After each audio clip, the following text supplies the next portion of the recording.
Orang Daek pergi ke Kuantan, hendak menuai sejalau padi. Nak dengar pincang perempuan, jomlah simak talk show Puan di Bumi. Assalamualaikum encik, tuan dan puan dimanapun berada. Jomlah simak bincang-bincang membahas isu perempuan di Riau, baik masalahnya dan juga prestasi. Bersama sahabat Puan dalam rancangan program Puan di Bumi.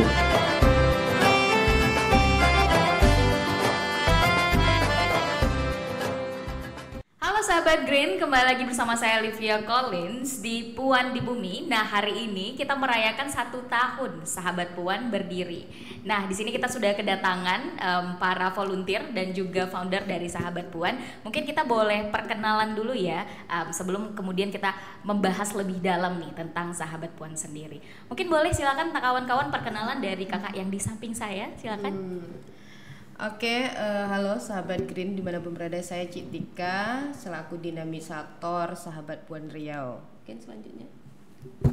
Oke, halo sahabat Green, nama saya Sulastri sebagai publikasi media di sahabat Puan Riau. Halo sahabat Green, perkenalkan nama aku Nanda dari sahabat Puan tentang riset dan data. Halo Sobat Green, kalau saya Mela Astrina, saya di Sahabat Puan sebagai bendahara. Oke, terima kasih. Kita kedatangan banyak divisi dari sahabat Puan ya. Sebelumnya saya pengen nanya nih, berarti tadi ada Kak Tika, ada Sulastri, ada Nanda dan Mela di sini. Saya mau nanya, sebenarnya sahabat Puan itu apa sih? Kita sudah tahu sahabat Puan berdiri selama setahun nih. Dan kenapa terbentuk, apa sebenarnya visi misi sahabat Puan sendiri? Silakan mungkin Kak Tika. Ya, terima kasih Livia. Ya, sahabat Puan ini didirikan oleh 5 orang perempuan hebat ya, gitu. Nah, berawal dari diskusi santai awalnya dengan isu-isu yang ada di Riau, terkhusus isu ataupun problem yang bisa kita lihat di sekeliling kita, gitu, terkhususnya untuk perempuan, anak dan kelompok rentan, gitu. Nah, beberapa kali kita coba diskusi, diantaranya yang pendirinya ini adalah pertama saya gitu, lalu ada Kak Woro, sekarang beliau sebagai direktur LPSM, lalu dari media juga kita rangkul ada Kak Sari gitu ya, dari CEO-nya Green Radio Line, lalu juga ada Kak Ayu dan Kak Atik dari Yayasan Bunga Bangsa gitu. Nah, kita awalnya berdiskusi menyamakan pemahaman, pemikiran terkait kasus-kasus yang saat ini ada begitu ya kan, dan pada saat itu cukup mengusik kita adalah kasus pelecehan seksual yang ada di salah satu universitas yang cukup besar di Provinsi Riau begitu. Berawal dari situ akhirnya kita mulai tuh men-tracking kasus-kasus apa lagi nih yang sebenarnya tidak terkuak. Ternyata memang kita sadari bahwasanya kasus diskriminasi, pelecehan begitu ya kan, pembangunan yang belum inklusi dan sebagainya, juga kasus teman-teman dari kelompok disabilitas, kelompok rentan itu tuh banyak sekali belum dibicarakan. Akhirnya untuk menyamakan satu pemahaman tersebut, kita akhirnya melebur dan bersepakat untuk membangun gerakan. Nah, nama sahabat Puan ini pun juga menjadi bukan perdebatan, tapi ada masukan dari pendiri-pendiri ini begitu ya, terkait kenapa kita memakai nama sahabat, karena ingin merangkul teman-teman kita, perempuan-perempuan, kelompok rentan, anak yang memang dia memiliki problem gitu ya kan, jadi kita bisa merangkul, makanya kita namakan gerakan ini Sahabat Puan Riau. Nah, kalau dilihat dari visi gitu Sahabat Puan gitu, yakni terwujudnya perempuan yang berdaya pikir kritis, mandiri, setara, sejahtera melalui penciptaan ekosistem perlindungan pembebasan perempuan dan kelompok rentan dari segala bentuk kekerasan dan diskriminasi, serta mengoptimalisasi peran dan kontribusi peran secara positif dan dalam pembangunan. Nah, misinya seperti itu. Karena kita mengambilnya secara global dan umum, karena perempuan ada di semua sektor. Begitu. Nah, kalau misinya terdiri dari 5. Di antaranya adalah menjadi pusat belajar dan riset dalam persoalan perempuan dan kelompok rentan di Riau. Begitu kira-kira, Livia. Oke, menarik sekali. Tadi saya overview sedikit ya, ada 5 pendiri di awalnya dan itu adalah perempuan-perempuan sebagai pemimpin ya sebenarnya di lembaga dan institusinya masing-masing. Keren sekali. Jadi perempuan pemimpin ini membentuk sebuah komunitas ya, bisa kita katakan komunitas bahwa kita ingin mencerdaskan perempuan lainnya di forum ini begitu.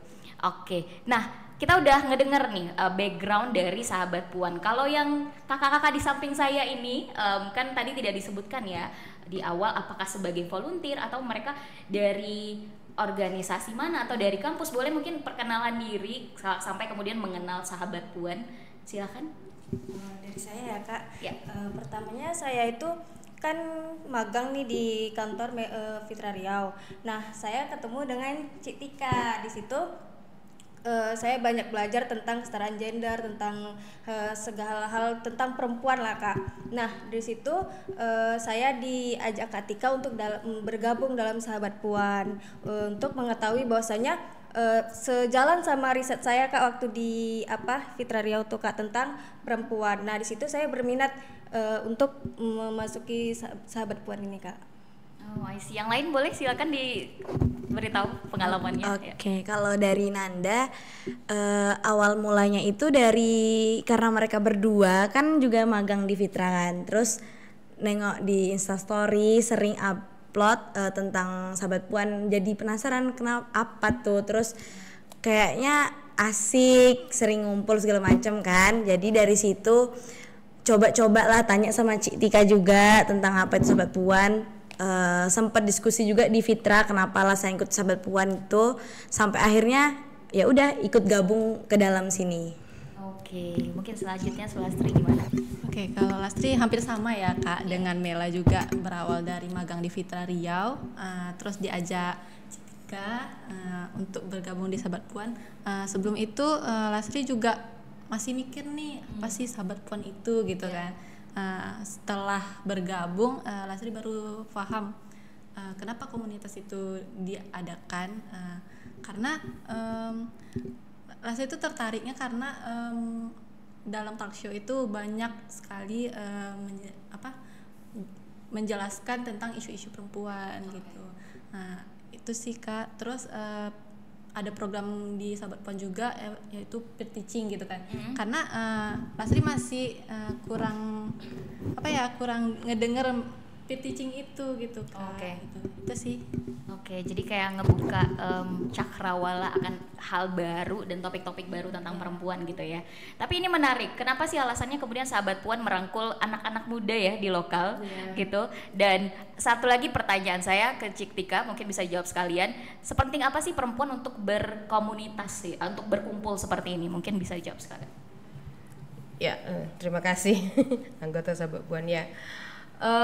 Sahabat Puan ini kan gerakan yang aware ya dengan mungkin semua umur mungkin gitu ya. Boleh mahasiswa, boleh siapapun bisa bergabung di Sahabat Puan karena kita aware dan terbuka begitu ya. Tapi memang kita fokus isunya kepada perempuan, anak dan kelompok rentan begitu. Nah saya pengen kasih tahu bahwasanya Sahabat Puan itu lahir di 8 Maret 2023 gitu ya. Tepat besok sudah setahun usianya begitu ya. Nah, kenapa kemudian merangkul anak muda gitu ya, apalagi generasinya Gen Z lagi begitu ya. Saya nggak tahu juga gitu ya kan, tapi kita pernah dengar stigma bahwasanya Gen Z itu penuh dengan persoalan mental health. Gitu ya. Nah, tapi ketika ada Mela, ada Lastri waktu itu menjadi mahasiswa magang di kantor kita gitu. Kita coba nih menggali atau membangun pemikiran kritis mereka. Ternyata Gen Z ini dia ya kalau persoalan mental health semua orang pasti punya gitu. Ternyata Gen Z ini mereka punya kemampuan, tapi mereka itu dibiarkan berjalan sendiri. Artinya tidak ada yang mengarahkan, tidak ada yang mengasistensi, sehingga saya mengambil peluang itu nih Liv, gitu ya, mengambil peluang itu dengan mengajak mereka sering berdiskusi, terutama persoalan gender perempuan gitu ya kan, terus mungkin lingkungan hidup gitu ya. dan juga anggaran begitu. Nah, sehingga akhirnya mereka dulunya gitu ya kan yang mungkin datang ke aktivitas mungkin magangnya itu datang melakukan kegiatan magang terus pulang, dan sekarang itu mereka udah bisa misalnya hari ini ada isu ini nih gitu, sudah enak diajak diskusi gitu, udah lahir perspektifnya masing-masing begitu. Nah itu jadi makanya gerakan ini kenapa butuh orang muda, karena satu mereka sebenarnya pintar, yang kedua mereka inovatif gitu ya kan. Ini bisa dibuktikan dengan misalnya kehadiran mereka yang membuat media Sahabat Puan itu sendiri cukup berkembang begitu ya. Nah lalu pertanyaan yang kedua tadi, kenapa sih perempuan penting dalam bergabung atau melakukan gerakan penting? Karena kalau bukan perempuan sendiri yang membicarakan soal perempuan, siapa lagi gitu ya.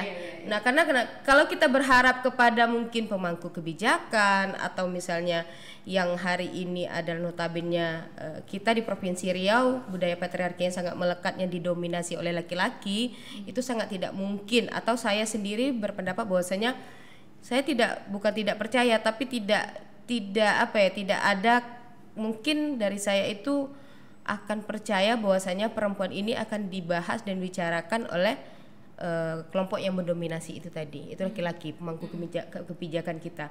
Dan pada akhirnya kita bisa lihat pada hari ini berapa banyak sih persoalan perempuan itu diakomodir misalnya dalam pembuat kebijakan, dalam perencanaan dan pembangunan daerah, dan juga komitmen anggarannya itu sangat sedikit. Jadi penting sekali untuk perempuan bergabung dalam gerakan apapun itu gerakannya gitu ya. Nah dan kalau bisa menyuarakan hak-hak dan peran perempuan itu sendiri, begitu sih Liv. Oke, menarik. Tadi juga touch sedikit di bagian bahwa sebenarnya Gen Z itu banyak peluang dan talentanya, hanya saja perlu diarahkan. Oleh karena itu perempuan di Riau ya Sahabat Puan ini sendiri merangkul orang-orang muda, anak-anak muda untuk juga bergabung. Nah saya juga mau follow up nih ya ke kawan-kawan yang ada di sini. Benar nggak sih ada perspektif changing atau perubahan pemikiran yang benar-benar terjadi nih yang teman-teman rasakan? Mungkin bisa jadi sebelumnya belum aware problem ini, di saat sudah berdiskusi tuh jadi aware gitu loh. Jadi mungkin kawan-kawan atau sahabat Green yang mendengarkan sekarang yang ingin bergabung pengen juga dong ikut diskusi dan produktif seperti kawan-kawan ini, boleh silakan dibagikan pengalamannya. Kalau pengalaman Mela sendiri ya Kak, kan sebelumnya nih pas mahasiswa tuh tidak pernah ikut sama sekali organisasi ya Kak, baru terjun di Sahabat Puan nih. Otomatis tuh masih dibilang belum tahu nih bagaimana dunia luar, maksudnya tentang isu-isu apa itu nggak tahu Kak. Semenjak di Sahabat Puan nih dan tahu tentang talk show-nya itu sudah mulai Kak mikir adanya tentang isu-isu perempuan tuh ternyata banyak ya permasalahan yang jangankan di Riau, di Pekanbaru nih aja banyak Kak terjadi kekerasan seksual, kekerasan terhadap anak gitu kan Kak. Jadi di situ terbuka lah Kak, misalnya lebih bisa memandang bahwasanya kita perempuan, kita harus dukung perempuan juga gitu Kak. Oke, boleh selanjutnya yang mau jawab silakan. Kalau dari Nanda, sebelumnya memang udah pernah terjun ke dunia organisasi juga, cuman nggak ke ranahnya perempuan. Baru kali ini ke ranah perempuan, dan menariknya kalau di Sahabat Puan ini kan memang mengangkat isu tentang perempuan kan. Jadi kasus-kasus yang ada di kampus, bahkan terhadap anak, terhadap KDRT, terhadap istri segala macam itu banyak yang terjadi. Jadi itu bisa menjadi topik ketika kami diskusi, untuk kami diskusikan ini ada kasus baru loh di sini tentang ini. Jadi ada hal baru lah yang untuk kami apainnya tuh. Oke, selanjutnya mungkin Sulastri. Oke, kalau Lastri hampir sama kayak Nanda, udah pernah berorganisasi tetapi belum tahu nih isu-isu perempuan gitu kan. Nah, semenjak di Sahabat Puan ini jadi tahu nih. Nah, kalau Lastri lebih ke pemikirannya sih Kak. Ya, ternyata isu-isu perempuan itu ada di dekat kita loh gitu. Kita tuh harus peduli gitu sama mereka yang menjadi korban gitu. Terus sama pemerintah juga gitu kan. Karena kan kursi untuk perempuan kan sedikit ya, gitu sih. Ya, representasi perempuan di legislasi atau di pemerintahan seperti itu ya, hanya berupa angka saja. Oke, nah tadi menarik teman-teman, sahabat Green, karena memang saya sendiri awalnya juga berawal di dunia aktivisme ya. Sebelumnya saya bekerja di company yang mana self-oriented, mungkin individualis gitu. Nah di saat saya ke dunia NGO, kemudian saya tahu banyak isu-isu kritis yang bisa harusnya kita perjuangkan bersama. Hidup tuh nggak sekedar cari duit ya udah meninggal, nggak kayak gitu ya sahabat gitu ya. Tapi ada banyak hal yang mungkin kita bisa perbaiki untuk masa depan akan lebih baik pastinya jika terus kita suarakan dan terus kita perjuangkan. Seperti halnya mungkin kalau kita ngelihat perjuangan perempuan yang dulunya tidak bisa bekerja jadi bisa bekerja gitu ya. Jadi kita hari ini adalah bukti dari perjuangan perempuan-perempuan lainnya di masa lalu seperti itu. Oke, tadi mungkin udah dikasih tahu sedikit tentang apa aja sih program-program Sahabat Puan. Mungkin bisa disampaikan selama setahun ini seperti apa saja program-programnya, mungkin Cik Tika atau yang lain silakan. Kalau program-program dari Sahabat Puan sendiri ini Kak, pertama ada talk show yang di share di Green Radio 2 minggu sekali, dan ada juga agenda peer teaching Kak, yang dimana peer teaching itu kita membuka untuk peserta luar membaca buku, membedah buku sama-sama, dan ada yang gurunya gitu. Di situ kita baca bareng-bareng, nanti mana yang nggak ngerti, mana yang kurang paham, itu kita bisa belajar sama-sama gitu Kak dalam Sahabat Puan nih. Oke, berarti bukunya terkait dengan perjuangan perempuan atau apakah Citika? Ya, seperti yang dijelaskan Mela tadi, kalau program kita itu ada 2. Satu, alhamdulillah kita diberikan ruang oleh Green sendiri gitu ya kan, untuk berkolaborasi, bermitra begitu ya kan, dalam program Puan di Bumi gitu ya kan, yang membahas persoalan ataupun seputar isu gitu ya kan, prestasi gitu yang diraih oleh perempuan di Riau gitu ya. Cerita baiknya kita share melalui streaming radio di greenradioline.id. Lalu yang kedua ada peer teaching. Peer teaching ini adalah belajar bersama konsepnya gitu ya. Ya seperti Mela bilang tadi, buku yang kita bahas, kita bedah bersama, nanti akan difasilitasi oleh tutor gitu ya, ataupun fasilitator gitu ya kan, sudah pakem ataupun sudah ahli di bidang tersebut gitu ya kan. Nah, buku-buku yang kita bedah itu adalah perubahan sosial gitu ya kan, terus ada juga dari jurnal perempuan yang kita bedah bersama begitu ya kan, dan itu memang menjadi satu adalah untuk peningkatan kapasiti sebenarnya bagi Sahabat Puan itu sendiri, tapi kita juga memberikan ruang kepada teman-teman yang di luar sana untuk ikut bergabung begitu, sehingga beragam nih pemikiran di saat kita mendiskusikan dalam bedah buku tersebut begitu sih Liv. Oke, nah satu hal yang juga menarik untuk saya, apakah Sahabat Puan ini namanya Sahabat Puan ya, apakah hanya perempuan saja nih yang boleh berpartisipasi ataukah laki-laki juga? Dan di peer teaching itu apakah hanya didominasi perempuan? Seperti apa, mungkin bisa diceritakan sedikit lebih detail? Ya, orang kan, saya balik lagi nih, dulu sempat terkesima dengan kata-kata bahwasanya bicara gender adalah bicara perempuan saja gitu ya. Tapi kita kan sebenarnya tidak seperti itu. Bicara gender, bicara laki-laki dan perempuan yang dia memiliki keterbatasan aksesibilitas kah, memiliki permasalahan kah, termasuk Sahabat Puan Riau sendiri. Dan itu kita tidak menutupi untuk yang bergabung itu laki-laki. Kita aware seperti saya bilang tadi, karena kita adalah gerakan yang terbuka gitu ya kan. Nah, mau laki-laki, perempuan gitu ataupun kelompok rentan yang ingin bergabung, kita aware sekali begitu. Lalu di dalam agenda program kita ya, itu juga misalnya kalau dalam talk show rutin dalam 1 bulan 2 kali itu juga banyak narsumnya itu dari laki-laki. Ya, karena kenapa? Karena kita berharap untuk memiliki perspektif perempuan ini tidak di perempuan saja gitu ya, tapi bagaimana seluruh unsur masyarakat itu memiliki perspektif gendernya yang bagus. ya kan? Sehingga apa? Sehingga dibukalah mungkin akses bagi perempuan sebesar-besarnya, lalu kebutuhan perempuan diakomodir dan persoalan perempuan bisa terselesaikan. Begitu kira-kira. Jadi kita aware kok semuanya. Oke, berarti semua kalangan masyarakat baik laki-laki atau perempuan bisa bergabung. Dan fokus Sahabat Puan sendiri adalah 3 tadi ya, targetnya adalah perempuan, anak, serta kelompok rentan. Begitu. Oke, tadi menarik bahwa perspektif tentang perjuangan perempuan itu harus melibatkan laki-laki. Nah, selama ini bagaimana sih respon masyarakat ya terhadap gerakan perempuan yang mana ini ingin membuat perempuan itu bisa berpikir kritis atau lebih kritis lagi dengan berbagai isu? Karena pastinya kita banyak dapat stereotip perempuan bahwa kita tuh terlalu perasaan banget, too emotional gitu loh. Kita tuh gak terlalu logik katanya daripada laki-laki. Gimana nih pendapat Sahabat Puan dan pengalaman bagaimana diterimanya ini di masyarakat? Silakan.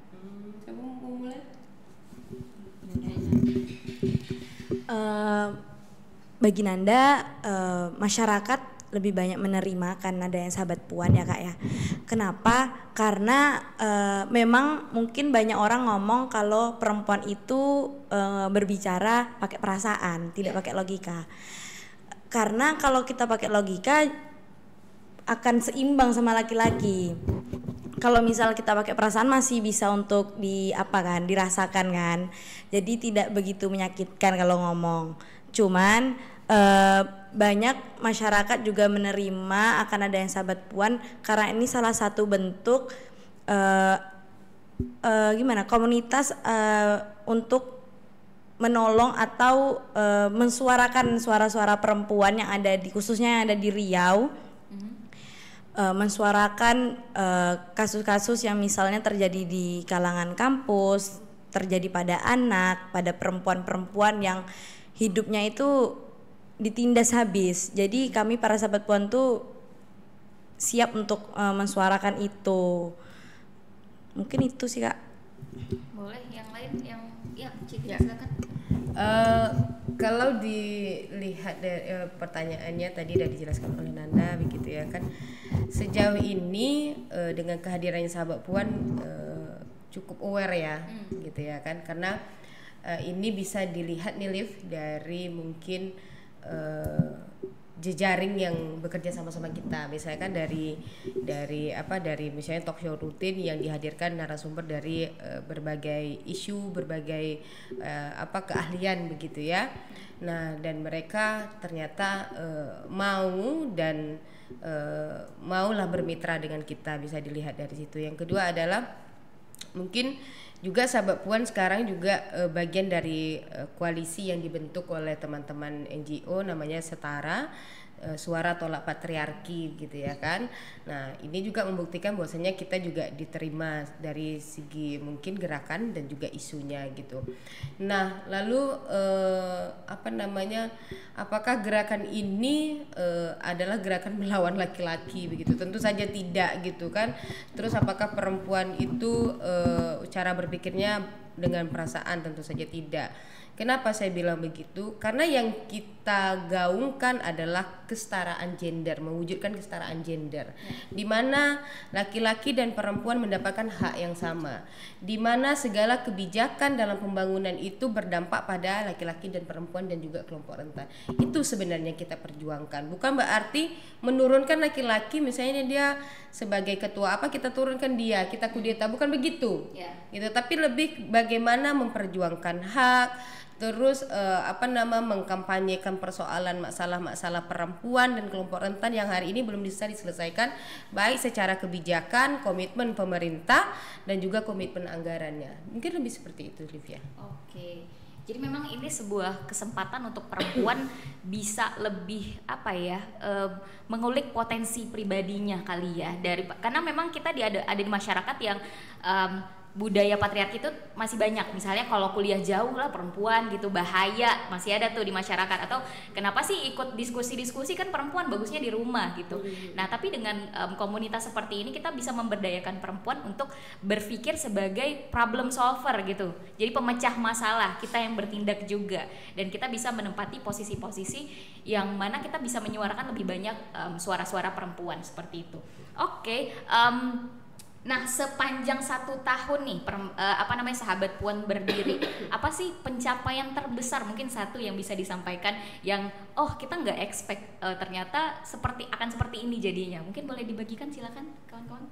Mau bagi apa? Yang udah film kali ya Kak? Boleh, silakan. Kalau kan di Sahabat Puan tuh ada Kak, kami mengadakan bedah film gitu Kak tentang perempuan, tentang kasus kekerasan perempuan. Kami menayangkan film tentang kekerasan perempuan. Di sana kami mengundang para koalisi yang setara tadi Kak, yang tolak patriarki itu Kak. Di sana cukup banyak Kak yang ikut serta lah ya dalam bedah film tuh Kak. Di sana Kak banyak berbagai pandangan tentang kekerasan itu gitu Kak. Kayak mana ya, kan namanya bedah film gitu kan Kak. Jadi kita berbagai perspektif tuh berbeda-beda gitu dalam cara menanggapin kekerasannya, kasusnya gitu kan. Di sana pun tidak cuma hanya perempuan saja Kak, di situ banyak laki-laki juga Kak. Jadi kita bisa melihat perspektif laki-laki itu gimana gitu Kak. Menarik.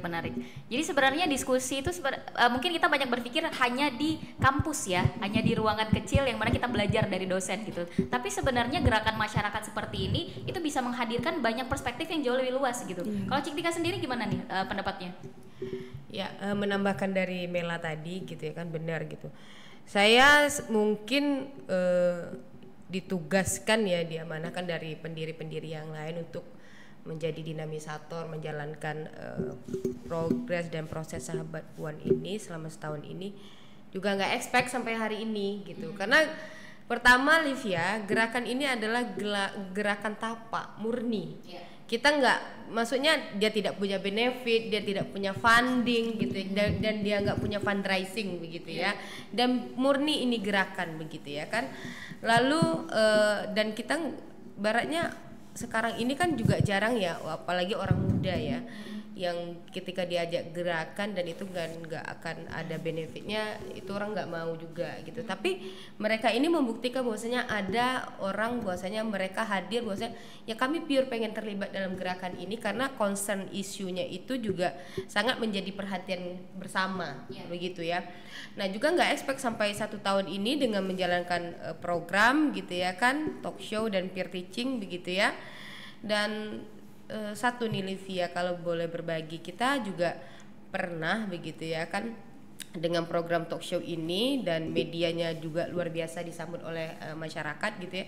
Akhirnya ada salah satu NGO yang memang dia ingin mengkampanyekan gitu ya kan isunya dan bekerja sama kita, dan itu alhamdulillah punya benefit ya teman-teman ya, punya benefit gitu.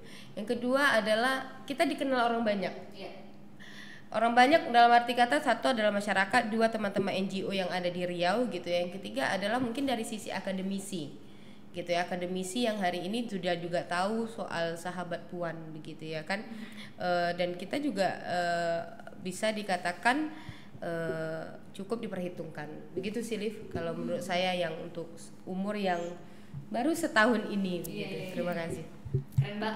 Keren banget karena orang-orang di dalamnya jadi keren ya. Terus jadi masyarakat ngelihatnya, oh ini nggak main-main nih. Dan mereka ini saya melihat Sahabat Puan itu konsisten ya, bersama Green Radio Line membuat talk show terus menerus, sebulan 2 kali itu nggak sedikit loh teman-teman ya, dengan banyak hal yang dipersiapkan, mencari narasumber dan topik apa nih yang bisa dibahas lagi untuk menyebarkan informasi yang bermanfaat untuk masyarakat. Jadi memang wajar menurut saya kenapa banyak animo masyarakat itu welcome sekali, karena merasa dicerdaskan gitu loh dengan konten-konten Sahabat Puan seperti itu. Oke, nah ini balik ke pertanyaan yang sebenarnya agak sedikit sensasional juga. Kenapa? Karena pasti gerakan seperti ini itu ada tantangannya. Apalagi tadi disambut dengan cerita bahwa kita nggak benefit dan kita melakukan ini secara sukarela karena ingin menyebarkan informasi baik ke masyarakat. Terus apa sih tantangan dan hambatan selama berdirinya Sahabat Puan, dan kemudian solusi-solusi apa yang kemudian timbul nih?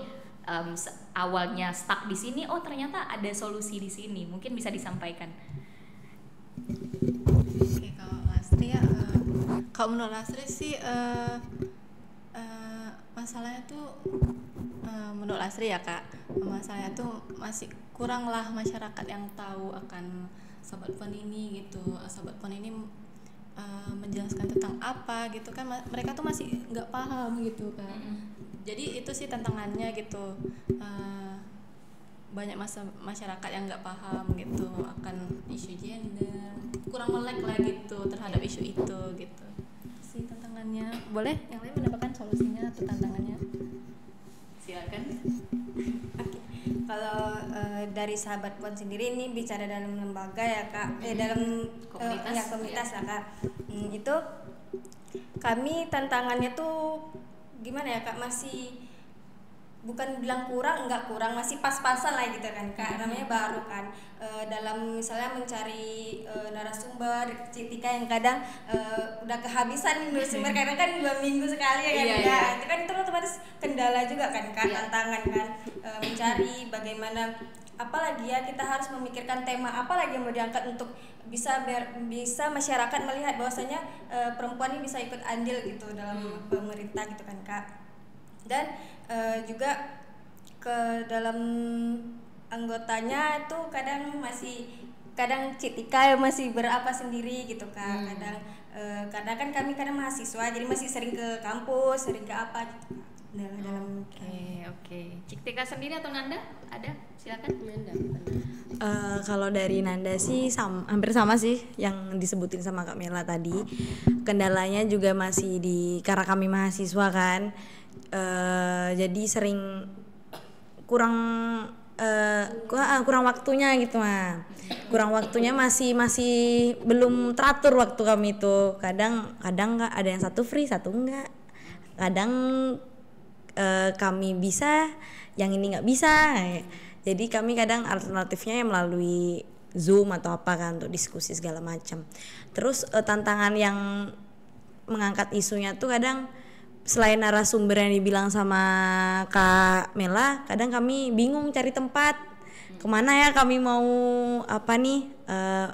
lanjutin diskusi ini, kami mau bahasin di mana ya. Kalau di kafe atau apa juga kadang kami terhalang oleh entah dana entah apa kan. Di situ sih Kak kadang. Oke. Tapi berarti memang saling melengkapi ya, kalau yang ini nggak ada yang cover yang lainnya gitu. Kalau Citika sendiri gimana? Tantangan yang selama ini banyak nih kayaknya ya dari ngelihatnya tantangannya, terus solusi yang kemudian ditemukan dari menghadapi tantangan-tantangan yang ada selama setahun. Iya. Pertama dulu saya ingin berterima kasih ya sama teman-teman sahabat puan anggotanya gitu ya, karena dengan ada mereka tantangan itu akhirnya bisa kita lewati bersama. Tantangan itu kan banyak, mungkin kalau dari segi internalnya sahabat puan Riau mungkin kita terkendala pada waktu gitu ya kan. Yang kedua adalah ini kemungkinan saya adalah ketika maksudnya berdiskusi, kalau di grup tuh dia nggak hidup. Harus face to face. Iya, kalau di grup tuh saya ngomong sendiri gitu ya kan, barangnya tapi solusinya adalah Mela, Nanda, Lasri, kapan kalian free ya gitu ya, yuk kita diskusi. Ya udah kita ngumpul gitu ya, diskusi, dan akhirnya itu menjadi solusi. Dan saya harus mungkin secara ini bukan mendiskriminasi persoalan umur, tapi mungkin begitulah yang terjadi di lapangan, bahwasanya kita harus mensiasati dari internal karakter masing-masing dari anggota sahabat puannya gitu. Yang kedua mungkin seperti yang Lasri bilang tadi, dari masyarakat luas ya. Nah kalau dari jejaring kan udah clear nih, jejaring NGO, teman-teman mitra kita udah clear gitu. Tapi kalau dari segi masyarakat luas gitu yang ingin kita gapai gitu ya kan, untuk mengenalkan sahabat puan ini, itu masih kendala karena satu ya karena pengaruh internal yang persoalan waktu. Yang kedua tadi adalah ya karena masing-masing sibuk di lembaga masing-masing nih pendiri, dan mereka masih sibuk di kampus gitu ya kan. Jadi akhirnya untuk mengkampanyekan itu masih terbatas begitu ya, untuk mengenalkan gitu. Kita masih mengkampanye atau mengenalkan sahabat puan itu dengan platform media kita di Instagram begitu. Nah, tapi apakah kita menyerah? Tentu tidak gitu. Siapapun teman yang kita ketemu baru pasti kita akan bicara soal sahabat puan gitu ya kan. Nah, lalu mungkin dari program sendiri ya Livia ya, satu adalah kalau di talk show-nya benar gitu ya kan, isu itu sebenarnya berkembang terus, ada terus. Hanya saja kita tidak punya connect gitu ya kan terhadap narasumbernya kah gitu, sehingga kita meraba-meraba dalam mencari pembicara begitu, sehingga apa, sering kan kita terjadi tuh H-1 baru nih dapat narasumber yang oke gitu ya kan, yang bisa gitu. Itu dari segi peer teaching, karena tutornya juga sibuk bekerja di lembaganya, juga kadang kita terjadi waktu lah ya dalam melaksanakan peer teaching. Tapi kita antisipasi kalau kita nggak bisa offline seperti yang Nanda sebutkan tadi, kita lakukan online. Begitu cara kita mengantisipasi, dan itu bisa dilakukan karena mereka, karena sahabat Puan itu sendiri. Oke. Jadi memang setiap tantangan pasti ada solusinya ya sebenarnya, kalau kita tetap terus mau berjuang akan tantangan-tantangan itu. Nah tapi tadi pada nyebutin kuliah pada semester berapa sih anak muda ini? Mungkin boleh sebelum kita mungkin wrap up ya. Kalau Mela sama Lastri lagi semester akhir Kak, semester 8. Oke, semester akhir. Kalau Nanda gimana? Kalau Nanda lagi di semester 6 sih Kak. Oke, keren ya. Selama kampus sudah mulai organisasi dan ngomongin hal-hal yang kritis sebenarnya gitu. Jadi ini juga sebuah bukti bahwa di saat anak-anak muda diikutsertakan di hal-hal yang produktif dan menuntut mereka untuk berpikir gitu, seperti ini jadinya gitu loh. Di saat mereka menyampaikan pendapat mungkin ini juga belajar dari pengalaman ya, karena ada banyak exposure, ketemu orang, mendengarkan, jadi lebih oke lagi nih dalam menyampaikan pendapat dan pandangan-pandangannya. Keren. Mungkin terakhir saya mau bertanya adalah apa mungkin rencana yang akan ditargetkan sahabat Puan di tahun-tahun selanjutnya, dan mungkin pencapaian apa nih yang pingin didapatkan gitu.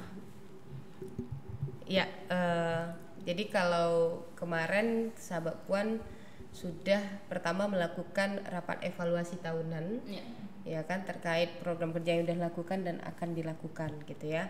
Lalu kita juga sudah membahas kerennya, kita sudah membahas ADART komunitas begitu ya kan. Nah, yang ingin kita lakukan ke depan, pertama dari Lastri sendiri kemarin untuk mengembangkan lagi platform media sahabat Puan di YouTube gitu ya kan. Lalu kita Lastri juga mau membangun suara Puan ya. Suara Puan itu mungkin bisa dari sisi mungkin analisis sederhana, ataupun misalnya talk pointnya dari mungkin tokohkah atau apa yang kita undang yang gitu ya kan. Jadi kita luncurnya itu dalam bentuk suara Puan gitu. Lalu yang kepengen banget kita lakukan lagi adalah bagaimana sahabat Puan ini ke depannya. Saya nggak tahu di umur berapa ya Livia, tapi ini cita-cita bersama pendiri juga, menjadi woman center. Nah itu, jadi itu yang menjadi harapan besar kita bersama gitu ya kan. Tapi terwujudnya apakah di usia kedua, 3, 5 atau bahkan lebih saya tidak tahu, tapi kami berupaya untuk mewujudkan itu dengan kemampuan yang kami miliki begitu ya. Lalu kami ingin memperluaskan lagi jejaring sahabat Puannya, dan terkhusus untuk masyarakat luas gitu ya, sehingga juga peran kami di sahabat Puan juga menjadi penting bagi masyarakat gitu ya kan, dalam mungkin membantu masyarakat yang mungkin punya problem seperti mungkin yang kita sebutkan tadi lah begitu. Gitu sih Liv ya. Women Center, saya menarik tuh tadi. Mungkin boleh dijelaskan apa sih tadi Women Center ini seperti apa nih harapannya? Nah, Women Center ini adalah di mana sahabat Puan mendirikan suatu platform mungkin call center bagi perempuan-perempuan yang punya masalah, misalnya dia mengalami kekerasan, KDRT atau pelecehan seksual gitu, dan kita bisa menyediakan rumah aman. Terus kita bisa bekerja sama dengan misalnya psikolog gitu ya kan, atau pemerintah yang hari ini punya atau concern atau punya UPT dalam menangani permasalahan perempuan. Lebih ke situnya, Livia. Oke. Oke, jadi mengkonekkan antara masyarakat untuk mengadu dan juga layanan pemerintah seperti itu ya. Jadi ada satu basis yang bisa nih masyarakat ke satu tempat ini untuk mengeluh atau mungkin curhat boleh kali ya. Woman super woman seperti itu. Oke. Nah, kalau misalnya dari orang-orang muda sendiri apa nih harapan ke Sahabat Puan sebagai anggota Sahabat Puan ya di tahun-tahun ke depannya? Mungkin boleh satu persatu silakan. Oke, kalau harapannya nih Kak, tentu dari internal dulu nih Kak.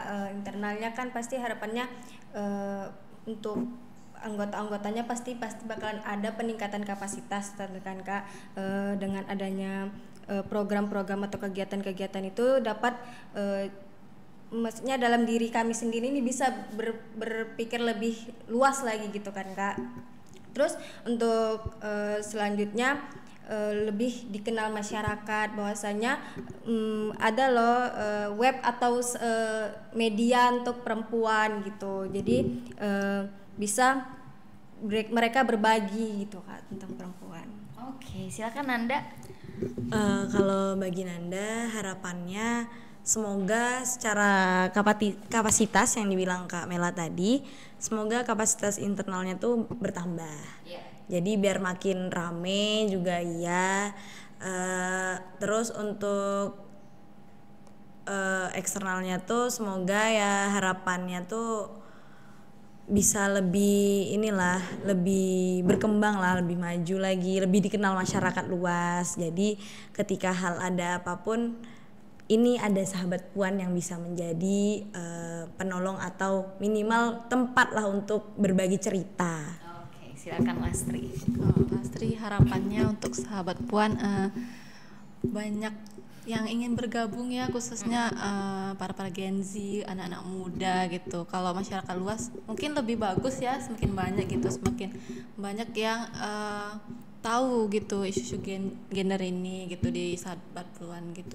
Terus harapannya juga semakin maju ya Sahabat Puan gitu, semakin banyak program-program yang menarik gitu ya yang akan dibuat nantinya gitu. Itu aja sih. Oke, terima kasih.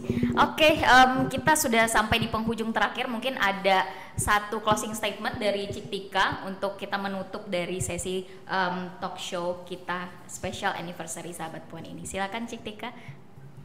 Ya, pertama saya mengucapkan terima kasih kepada pendiri dan juga semua anggota Sahabat Puan Riau yang sudah mendedikasikan satu waktu, yang keduanya pemikiran, ketiganya karya-karyanya dan hal-hal lainnya gitu dalam mensupport gerakan Sahabat Puan ini, dan sudah memasuki 1 tahun di 8 Maret 2025 nanti atau besok.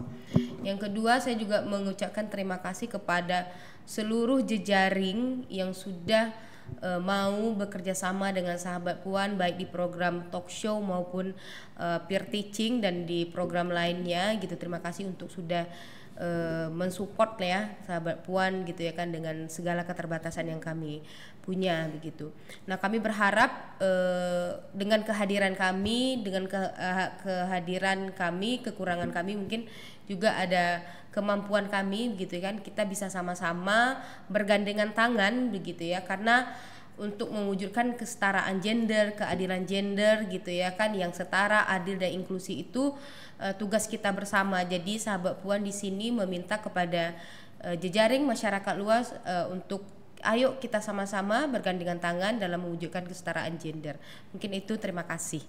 Oke, terima kasih banyak kawan-kawan Sahabat Puan sudah hadir di Studio Green hari ini. Dan saya sendiri sangat amat mengapresiasi ya dengan adanya Sahabat Puan ini. Rasanya jadi wanita, perempuan itu semakin kuat gitu loh adanya di masyarakat. Saya juga host ya, selaku host selama beberapa talk show, dan merasa tidak hanya menjadi seorang host, saya juga belajar banyak sekali dari para narasumber yang ada. Kita bicarain isu apa ya, jurnalis, pendidikan, kemudian lingkungan, ada banyak sekali yang bisa kemudian kita lihat dari perspektif perempuan dan hambatan-hambatan dan hal-hal yang bisa dilakukan perempuan akan banyak isu yang ada di masyarakat gitu. Jadi saya doakan semoga terus solid ya Sahabat Puan ya, kita bareng-bareng untuk mencapai satu tujuan besar itu, untuk menjadi women center di Riau ataupun Indonesia mungkin secara garis besar. Mungkin segitu dulu Sahabat sahabat Green, terima kasih sudah menyaksikan Puan di Bumi hari ini dengan tema kita perjalanan 1 tahun Sahabat Puan Special Talk Show. Terima kasih banyak sudah menyaksikan. Salam, stay tuned in Green Radio Line, Beyond the Limit.